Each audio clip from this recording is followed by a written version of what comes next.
Hey, friends. No, I can't tell. Both. Say bag. Bag. There it is. This is on Zoom? Yeah, we're making it on Zoom. Or at least I'm recording it. I don't know if anyone's going to be on Hey guys! Hey. Welcome. Hey, welcome. Alright, I want some weed. Help yourself. Yeah.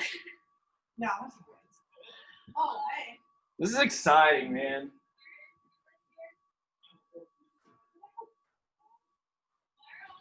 How many can you do, Sam? Oh, wow. CrossFit.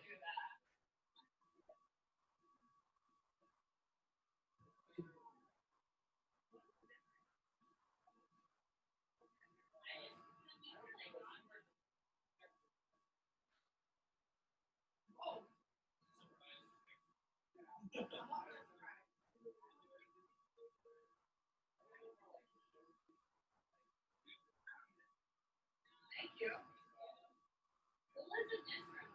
There's water bottles in the fridge, so focus on that too. Yummy. Dayton, Kyle, Ron, Jared. Oh. You just heard you commercial on the ground. Okay. They're not yours. We just got some rough news today. What happened? My back is so bad. How bad? Very bad. Really? Like how bad? Like, literally, bones in my back are degenerating. So, like, literally rubbing away. Crap. What does that mean for you in your athletics? And Worst case scenario, if my back is really bad right now, I could be done for the rest of my life. I'm a freshman, I'm 18 years old. yeah. My back's like a 60-year-old person, technically.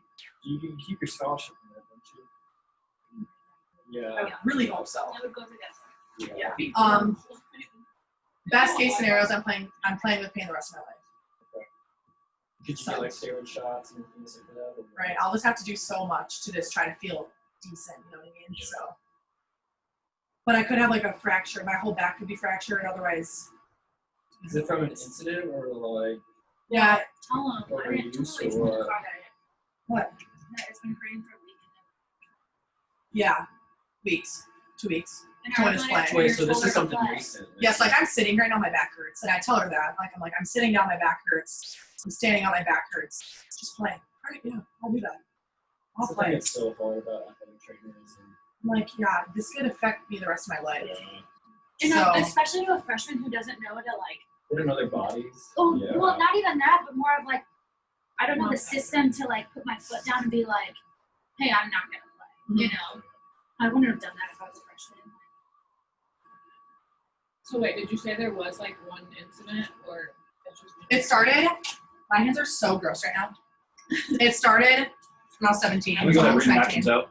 Sweet. Sweet, thank you. Strictly volleyball injury. Like it's a volleyball injury So that's good. It's Mhm. some, in some way. yeah. Because you get like all the financial aid and stuff. Yeah. And the medical. And it's nice too. Mhm. Yeah. Is it low back? I forgot. L4, L5. Jeez. Mhm. I mean, is there Sorry. is there like I a said it. technical thing that you have, or is it just like degeneration of the bones, or what? Like my sacrum is like rubbing together and like just wearing away. Like, yeah. So is it arthritis at all, or is it Mhm. parts of it? Nope. It's like, so today she like lifted up her right leg, which is your good side. So yeah, my left side's really bad because like when I swing, so like when I hit, it's like my SI joint, it's my IT band, it's like all my hips, the muscles around that hurt, and it's also like my lower back and like the bones. So like when I swing, I have shooting pain on my left side, so my left side's really bad. Today I blocked once. I literally blocked one time. I get down like, I lift my leg. Hey, Hey. Some nerds. Stop. Smells delicious. There's wings in there. That's Help yourself. CJ. Are you Hi, serious? CJ. Serious. Hi, what's your name? Caitlin. Caitlin. Nice to KP. meet you. KP though. KP. You like KP? I mean, What do you want us to call you? Caitlin, but my teammates call me Wow. KP. Okay. You want to be We have about like 6 Caitlins. Okay, you're Caitlin. She's been KP ever since I've been a freshman. She's been When I committed here, I was KP. You were committed to the Euro. Sophomore year, I committed here. What high school did you go to again? Oh, Minnesota. So I'm from Minnesota, like you know Rochester, Minnesota, Minneapolis. I'm an hour. no Yeah. Rochester. It's literally where Mayo Clinic was It's like founded. quarter. That's No. like big town. I Come would on. not know. The only Rochester I know is Rochester, Illinois. It's the second biggest I don't even know that one. city in the state of Minnesota. Wow. You're not. Hey, No, I'm not done. What up? What's that? what's up? These are my friends. Hey, ladies. What's your name? Haley. Is that illegal? Haley and Joe. Hey, girl. Olivia. Olivia, good to meet you guys. I think so. Is it just us? Yeah, there's a couple more people coming. There's wings in the kitchen. Help yourself. There's water in the fridge. I made coffee because I wanted coffee. Well, so did I, and I wrote Flickr and I ate one. Wow, we have a party going Hi, on what's your here, name? dude. I'm Haley. How are you, man? What's your name? Olivia. This is fun. Probably. Yeah, A lot of people. Yeah, she was. Yeah. No. I was with her. Oh, you were? Mm-mm. What's your names? Olivia. Really? Yes. Yeah, nice to meet you. I'm CJ. Oh, What up, Daytona? Hey, With your car, actually. Me? Wait, how do you guys know each other? It's on the other side of the road. I You can't park on that side of the road. Wow. It may be okay for now, just Yeah. maybe not overnight. Yeah. Try it. I live in Naperville. Okay. Hell yeah. Oh, really? Where? How much did that cost? Like In 90 bucks. Charlottesville. Okay.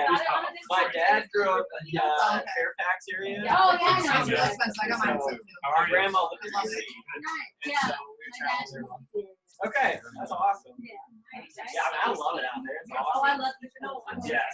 Yeah, I love it too. It's so much fun. Yeah, I got it. Yeah. It's huge. 45 ounces. Shit. It's so massive. Oh, I'm yeah. a freshman. Yeah. We What's live his name?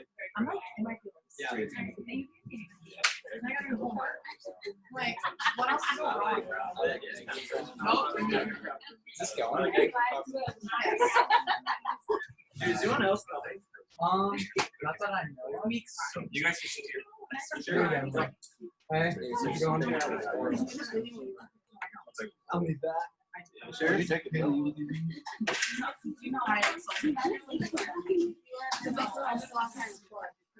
Who's next one? 905, right? We'll give it a little extra time to go, baby. I think they can. Pineapples? Chicken sandwich? Where? What? Post workout. There you go. No. Tanner, Don't tell people do that. you have to be here this summer? Like for football? Hey, we need to do posting Are you gonna go back home for a while? Or are you just gonna try to find a job here? I'm just depends. I'm on TikTok. I don't really know what the schedule will be like. Oh, It's already not good. the follow. I mean, Hey, come on in. Hey, Hi guys. Hey. Did you sign yet? Your- no, I don't think Yeah, I re-signed those. TikTok was Yeah, big nice. so bad. Why? So, No, hi. I'm I just just curious. over. I just didn't know what you would do if you were just trying to find a job here since you gotta be here for football or maybe not even work a job. Nice to meet you, I'll probably say that. Yeah. Well, I mean, if you're gonna spend, you only have like a little few weeks that you're not. Yes, I'm a mid-year, so I was I don't know right now. that's Wait a minute. Yes, I was like shy. She was like, hey. Just like, it's annoying sometimes. Like, probably not. I'm gonna stand here, guard the door. No, I don't know. $5 enter. Hey, you get the number here? Yes. By the way, You're good. But I'm in the way. game Oh my gosh. I guess we'll get started. I mean, is anyone else coming? Anybody know anybody else coming? DJ. Like, I'm sorry, and Kendall. Cool. Well, I mean, welcome. Glad you guys are here. I mean, this is awesome. For those of you guys who don't know me, my name is Joe Callio. Yeah. I work at Campus Outreach. Campus Outreach is the campus ministry that's hosting all this. And yeah, and so like I went to school at EIU, and yeah, I've been there and came here to FISU a few years ago to help start Campus Outreach. And I love, like if someone ever asked me like what's my favorite story, like I have this one story that I think is amazing. I mean, it has cussing, so I apologize on front end for all the cussing, but it really does, it makes me laugh. So when I was a freshman in college, I went to EIU and I ran cross country and track there. And I think you can go to the next slide. Okay. And I was recruited by this guy right here. His name's Brad Butler. He is the assistant coach there. And basically about like the first month of school, we were like, hey, like let's all go camping. Like, let's have a really good time together. And it was awesome. I mean, I knew no one. I was just an insecure freshman, no one on the team, like just 5'4", 135 pounds, just scrawny, okay?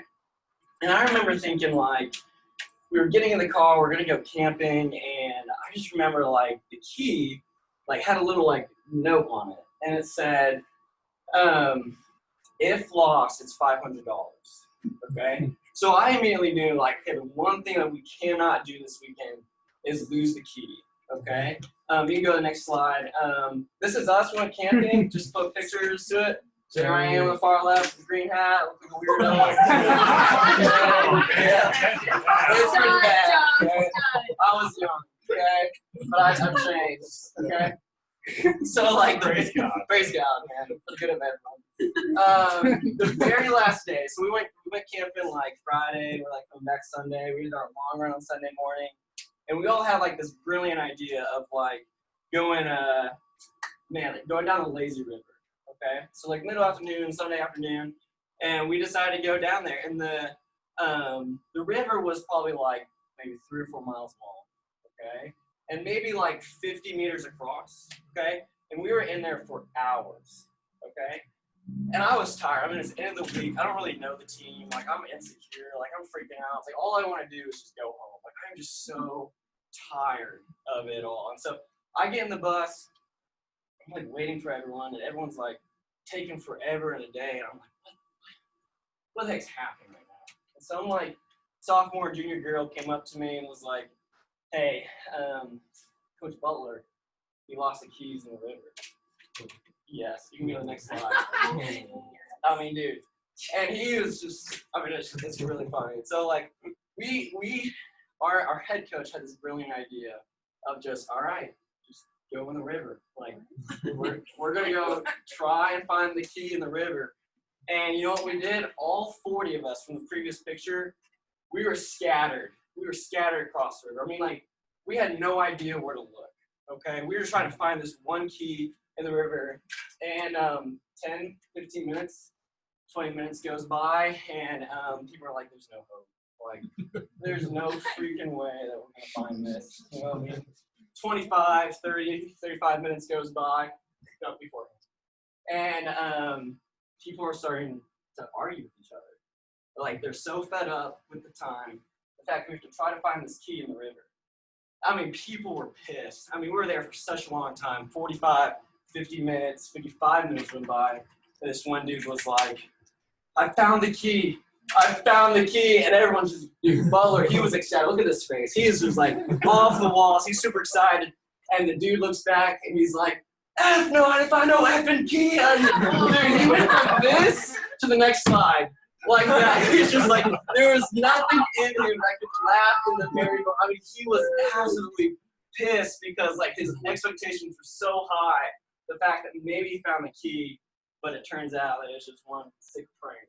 And so, I mean, I tell that story to this day. I mean, that story is famous. I've been to a high school cross-country track meet, and some students come up to me and is like, oh, like, you know the story about the key in the river? And I was like, yeah, I was there for it. It was awesome. But it's a famous story. And another famous person who got really, really excited but let down was also Tom Brady. Okay? And I'm going to show you guys this video of Tom Brady, and I'll show you guys how it all relates here in a second. But here's good old Tom. Everyone knows who Tom Brady is? Okay, good. You guys Why do I have to Super Bowl wins and still think that something great like it? Maybe a lot of people are saying, this is what it is. And roots and gold and dream and life is. Maybe I can do that. This isn't.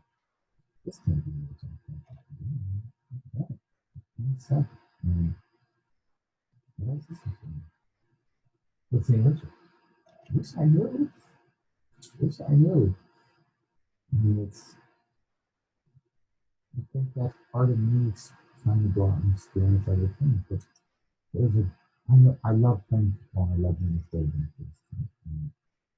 But at the same time, I think there's a lot of parts about me that I find fun. Different ways of expressing. I know that ultimately makes me happy with new things. Positive relationships with great people. And I think I get more out of that than anything. I've shown that video to so many athletes while I've been in ministry. They're always like, wow, man, like it's just so true. And I think if we were honest with ourselves, I think we would say some of the very same things. It's like, yeah, we all may not be like professional football players, but I think we all put our hope in something. We put our hope in friends and school and whatnot. And I think the thing is we always feel let down by them, okay? Let me read you this quote here. I think this quote is awesome. David Foster Wallace at one point was actually, I'm pretty sure, an ISU professor here back in 1991, 92. And it says this. It says, everyone lives for something. You might live for money and things, and then you'll never feel like you have enough. You might live for beauty and sexual allure, but you always feel ugly. You might live for power, but you always feel weak and afraid. And you always need more and more power. You might worship your intellect, being seen as smart, but you still always feel stupid. David Foster Wallace is not a Christian, but I think he's hitting on something very close to us that we all experience. We can't escape it. And it's the fact that this world will never be enough. And I talk with so many college students over the maybe a handful of years in campus outreach, and it seems like there's like a theme of what people go to college for. There's a variety of things that they come for. And there's three in particular that I kind of just notice as time goes on. A lot of people say, hey man, I'm in college to make a lot of good friends, to have a social aspect of my life. Some people are like, hey, man, I'm here for athletics. I'm here to be awesome in the sport. I'm here to win as many rec league basketball games as I can on Wednesday night. People just live for that. Some people are here for academics. They're here to just get A pluses all the time, work all their time, work off the butt to do it. And whenever I'm in conversations, and I'm like, hey man, like, have you ever like considered like spirituality? Have you ever looked into Christian things? They always disregard it. They're always like, look man, I don't got time. Hey man, I'm not interested. Hey man, I don't need it. And whenever I hear that, I always think of it like this. I think of it as someone who's like, hey Joe, I need help with my car. My car has a lot of problems, and I can't really like get it to work down the road. And I'm like, all right, buddy, like let's talk about it. It's like, what's your car like? And he's like, hey man, I have this one specific rule, and it's this. Like, I think my car could drive with 3 wheels, not 4. And then I'd be like, dude, like that's your problem right there. Like you're missing the 4th wheel. Like you need the 4th wheel. Like that is super important. And what I'm here saying is that the 4th wheel in our lives is spirituality. And I think this is the thing, like we can't escape it. Even looking at this quote, you can go to the next slide. Even David Foster Wallace is saying something. He says, everyone lives for something, but you might worship your intellect. Worship, like that's a spiritual term. Like what is he talking about? We usually think of spiritual things that happen on Sunday mornings, you know what I mean? But what David Foster Wallace is saying, like, we are spiritual beings. Okay? It's who we are. We can't escape it. And whenever I hear someone say, like, hey, man, I don't need to look into spiritual things, I always think, man, you're going to end up like Tom Brady. You're always going to think that there's something more out there. You're never going to be satisfied.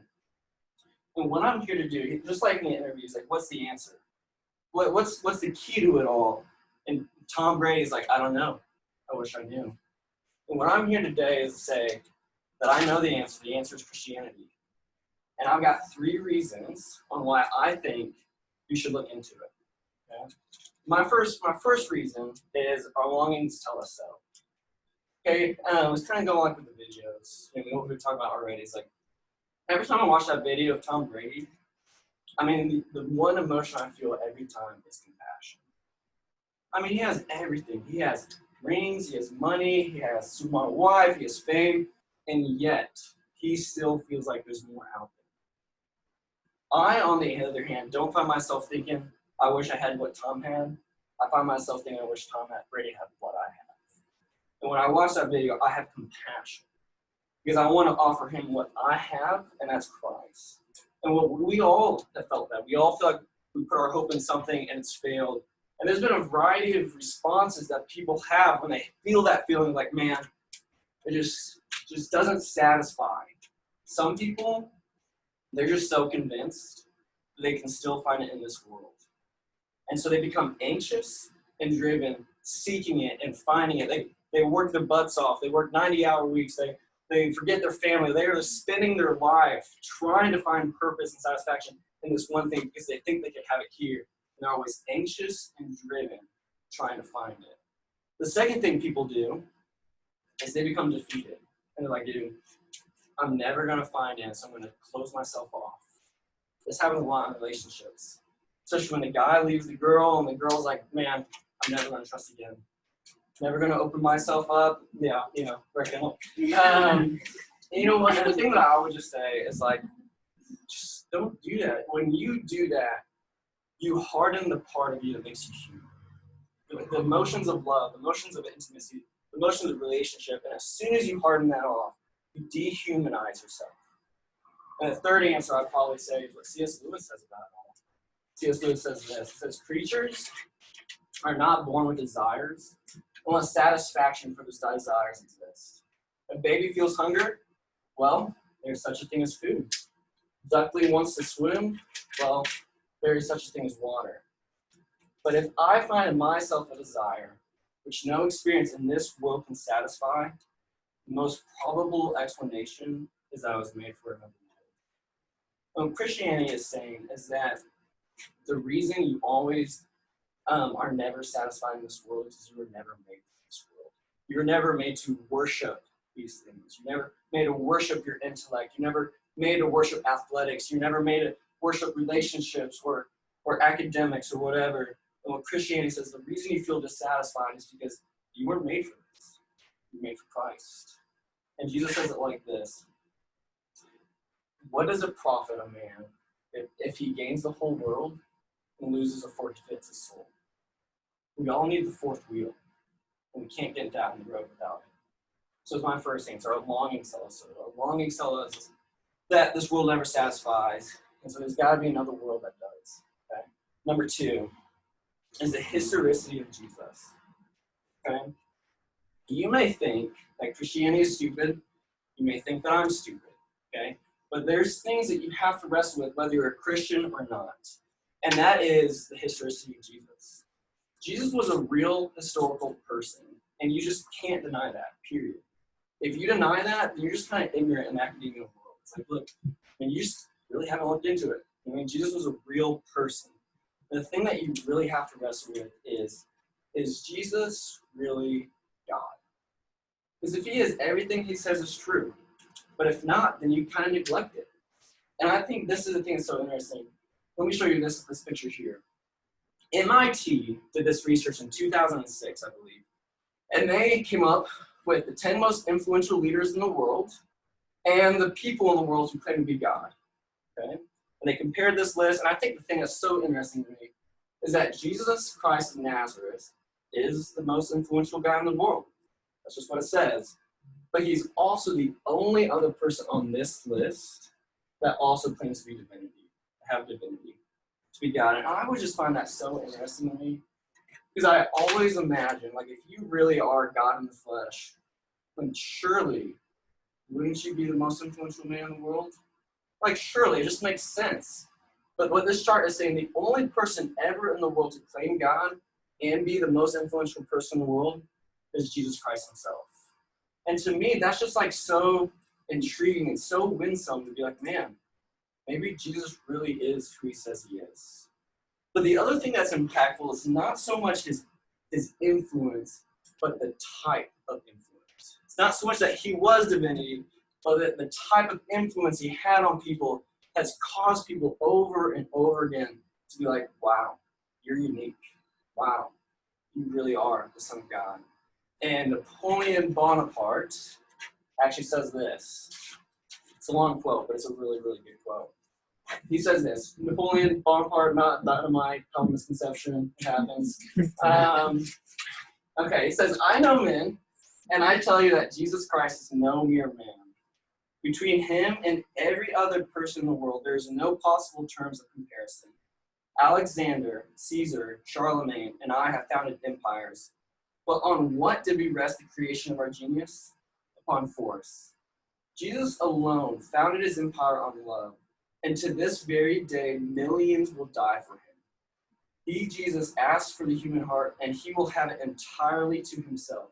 He demands it unconditionally, and forthwith his demand is granted. Wonderful. All who sincerely believe in him experience that remarkable supernatural love towards him. That is it, which strikes me most. I have often thought of it. This is what proves to me quite convincingly the divinity of Jesus Christ. See, it's not so much the divinity that draws people to him, though that does draw people to him, but it's who he is. It's his love over and over again that draws people to himself. Over 2,000 years of human history, people are like, man, his uniqueness. He's so intriguing. He's so gentle. He's so kind. He's so loving. But people are saying, like Napoleon, man, quite convincingly, the divinity of Jesus Christ. And the thing that's so interesting is that we expect kings to rule over and for us to bow down and worship. But if Jesus is God, he's saying, I am God, I am king, but I didn't come to be served, I came to serve. And that is just so impactful. It's impactful to Napoleon, it's impactful to me, and it's impactful to every other Christian out there. Is that his influence is an influence of love that's causing people to give his heart over and over and over again to Jesus. That the thing that they say is like, wow, you really must be God in the flesh. There's just an influence in God. So if Jesus really is God in the flesh, then anything he offers is true. And this leads me to my third point. Is that Jesus offers rest. In that Tom Brady video, he says, there's got to be more. I wish I knew what it is. And the interviewer asks him, what is it? And Tom Brady responds, that's part of me trying to figure things out. What Tom Brady is really looking for is rest. Just the feeling that he doesn't need to prove himself anymore. Feeling of like, man, life, I could actually have satisfaction. That I could have joy in this life. And I think if we were honest, we would all say the same thing. I think we're all tired of trying to, justify our existence, to prove our worth, to say that I'm enough. Just like David Foster Wallace or Tom Brady, we all know that these things can never truly be satisfied in this world. So what makes Christianity different is this. The principle in which Christianity works is a completely different principle than everything else in the world. That way you can know it's true. See, the whole world says if you want rest, you need to achieve it. Win Super Bowl rings, you'll have peace. Get good grades, and you'll be enough. Do well in sports, get a relationship, get better relationships. And when you do, then you'll have rest.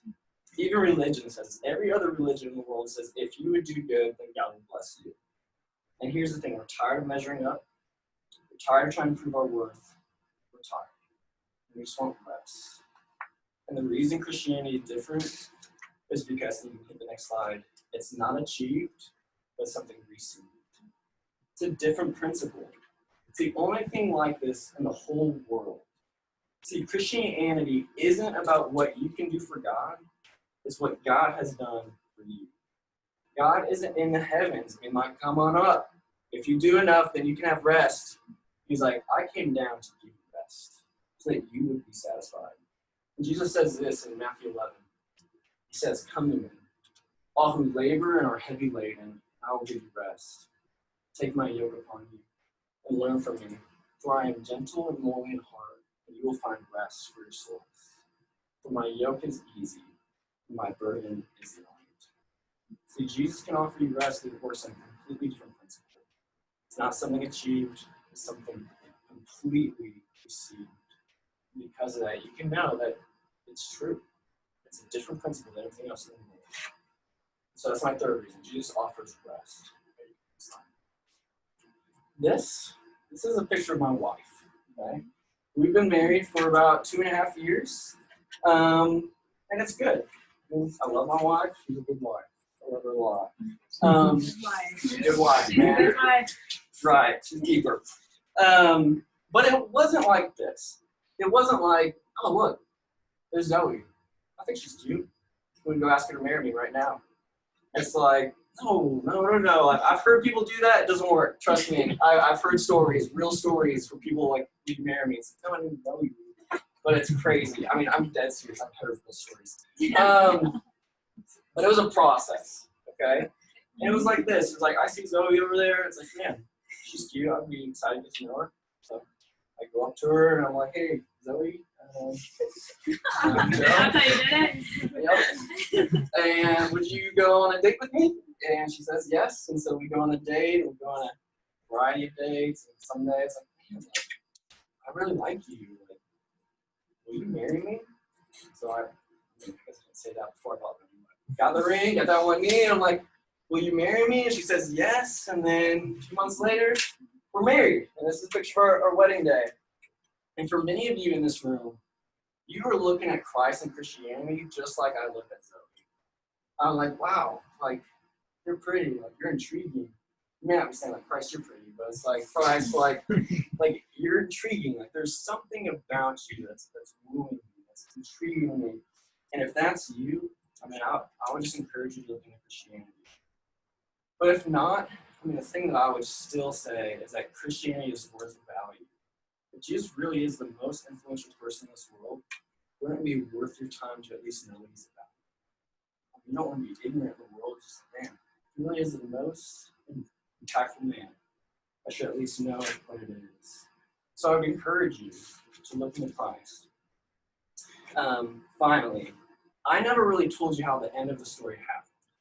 Okay? After my buddy said, F you, we didn't find the effing key. I mean, my coach was, I love the story. It's so great. We probably looked for the key maybe like another 20, 30 minutes. Okay? And all of a sudden, my buddy, like, he sees something twinkling in the water. He's like, I found the key.